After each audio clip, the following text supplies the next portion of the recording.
Sir, ஆனா நான் எந்த உள்நோக்கத்தோடயும் சொல்லல சார். உங்க குடும்பத்துல உள்ளவங்க கிட்ட உங்களை மாட்டி விடணும், உங்களை பத்தி தப்பா நினைக்க வைக்கணும், இப்படி எந்த உள்நோக்கமும் எனக்கு இல்ல சார். ஐயோ, இட்ஸ் ஓகே.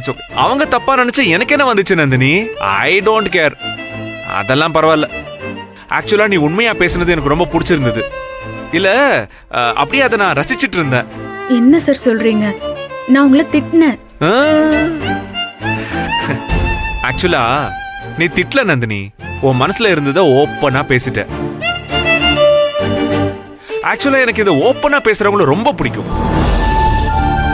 ஆனா உனக்கு இவ்ளோ தெளிவா நல்லா ஸ்ட்ராங்கா பேச தெரியுன்ற விஷயம் எனக்கே இப்பதான் தெரியுது. ஒருவேளை எனக்கே என்ன புரிய வச்சிருக்கன்ற மாதிரி கூட சொல்லலாம். நீ ஒவ்வொரு கேள்வி என்ன கேட்கதான், ஆமால இது தப்புதானே, என் தாய் குலத்தை பழி வாங்கறதுக்காக இவ வாழ்க்கைய நான் கெடுத்துட்டேன்னு ஒவ்வொன்னும் எனக்கு உரைக்க ஆரம்பிச்சுது. அதுவும் எனக்கு தாலி கட்டுறதுக்கு என்னோட அனுமதி கேட்டீங்களான்னு நீ கேட்டல்ல, அது பலார்னு அரைஞ்ச மாதிரி இருந்துச்சு. எஸ் நந்தினி, நான் உன்கிட்ட கேட்கல.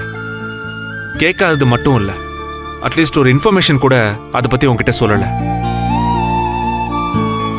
அப்போ உனக்கு எப்படி இருந்திருக்கும் இல்ல? அந்த நிமிஷம் உன் மனசு எவ்வளவு படபடன்னு இருந்திருக்கும்.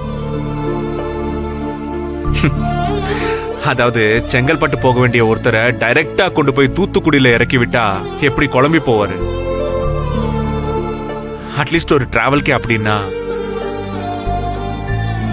உன் வாழ்க்கையவே நான் திசை மாத்தி விட்டுருக்கேன் இல்ல நந்தினி?